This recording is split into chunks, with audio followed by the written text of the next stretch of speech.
sedikit masuk ke behavioral economics. Jadi contoh misalnya gini, di sini apa ya, insentif gitu ya, insentif. Nah mungkin kita starting point dari situ ya, kalau mau melihat apa itu yang disebut behavioral insight, kemudian kenapa hal itu menjadi sekarang agak besar gitu ya. Saya mulai dari cerita saya. Saya ya seperti tadi dijelaskan, nama saya panjang, Abdul Lutfi Lazmi, SD, SMP, SMA di kampung lah gitu ya. Kemudian dari SD sudah berkeinginan jadi insinyur. Tanya ke lingkungan sekitar, saya SD di Jepara, kelas 3 saya tanya apa insinyur yang oke lah gitu. Jawabnya adalah teknik mesin ITB. Nah perlu diketahui teman-teman sebagai gambaran, buat orang Jepara yang kita tahu sipil insinyur itu hanya 2, sipil dan mesin. Jadi nggak mungkin kami punya cita-cita masuk teknik fisika, teknik kimia, nggak mungkin. Yang kedua dokter ya, dokter itu hanya dokter umum, jadi nggak ada, teman-teman saya nggak ada yang jadi dokter gigi karena kita nggak tahu istilah itu gitu. Nah dari sejak itu kemudian dibuatlah target lah gitu, target internal di diri saya dilakukan SMP SMA, tapi pada dasarnya memang targetnya adalah teknik mesin ITB. Masuk teknik mesin ITB tahun pertama kebetulan ada lomba-lomba, waktu itu mulai ada lomba-lomba itu, saya masuk 2003. Tahun pertama saya kebetulan menang lomba desain inovasi lah gitu ya di ITB, level ITB. Jadi buat saya waktu itu wah ini selesai nih kuliah saya gitu. Karena bayangan saya kalau di teknik mesin kita mau bikin alat lah gitu, alatnya udah menang, jadi saya pikir udah selesai.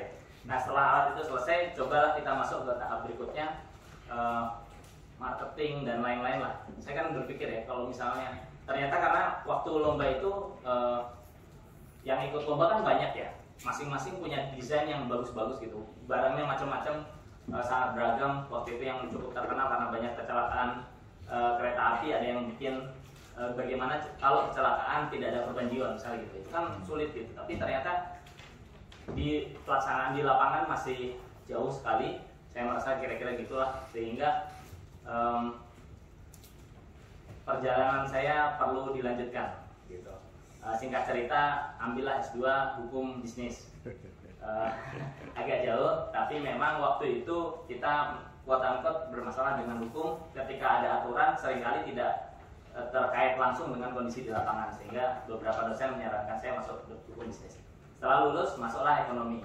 Nah ekonomi ini sebetulnya saya dulu asal masuk kuliah, yang penting dapat ijazah. Terus waktu itu kesempatannya muncul di bulan November kalau nggak salah, dan yang buka hanya ilmu ekonomi. Jadi sebetulnya saya nggak tahu ilmu ekonomi itu apa. Mohon maaf Pak, di kelas ini, di kelas ekonomi kondisinya begitu. Kemudian saya tanyalah ke teman-teman dan seterusnya. Ada satu poin yang buat saya agak terinsight gitu. Jadi saat itu saya berpikir begini, ngapain saya sulit-sulit ini belajar ekonomi? Ekonomi itu, ilmu ekonomi kan kalau zaman dulu namanya studi pembangunan ya Pak. Di zaman saya udah di UI berubah namanya menjadi ilmu ekonomi gitu. Nah selain itu kan ada ilmu manajemen, ada ilmu akuntansi lah di FE, kemudian selanjutnya ada nambah bisnis. Nah saya berpikir gini, ngapain saya susah-susah mikirin negara, padahal ketika nanti katakanlah saya menjabat gitu ya, keputusan yang diambil itu bukan keputusan based on data, keputusan berbasis politik gitu. Saya berpikir gitu, jadi ngapain juga saya susah-susah kuliah. Nah, tapi saat itu kebetulan datang Prof. Iwan J. Aziz dari Cornell, ngajar kami 1 semester. Nah, beliau yang menjawab bahwa betul keputusan itu keputusan politik, tapi ketika yang mengambil keputusan itu memahami apa yang dihadapinya, itu akan menjadi lebih baik daripada yang mengambil keputusan tidak memahami gitu. Jadi ya sejak saat itu lumayan serius lah kuliah Pak, lanjutkan hingga akhirnya masuk ke tahapan disertasi. Balik lagi karena saya mungkin basisnya bukan di ekonomi, jadi agak kesulitan. Dan saat itu ada secerca harapan di luar negeri gitu ya, karena di Indonesia ini tidak bisa diterima, yaitu behavioral economics gitu, yang disebut behavioral economics. Hingga akhirnya saya dibantu oleh dosen dari NTU yang mau membimbing saya hingga akhirnya lulus gitu ya. 2018 saya lulus, dengan judul Manusia yang Tak Luput dari Godaan gitu. Eksperimen lapangan peningkatan keberhasilan program konversi BBM BBG bagi nelayan kecil. Jadi ini programnya dulu dari inisiasi Ikatan Alumni Mesin, program konversi BBM BBG. Nah, saya sangat terbantu kelulusan saya sebetulnya. Jadi waktu awal kali saya ambil keputusan masuk ke behavioral economics, banyak pihak yang sangat menentang gitu.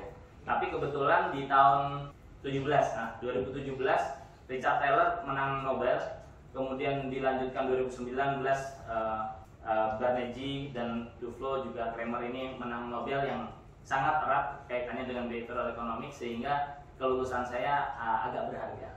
Karena perlu dipahami waktu saya ujian itu 2 dari penguji saya mengundurkan diri karena merasa ini ilmu yang salah gitu.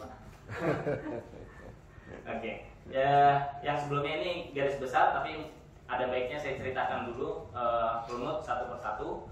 Kenapa ini begini, kenapa itu begitu.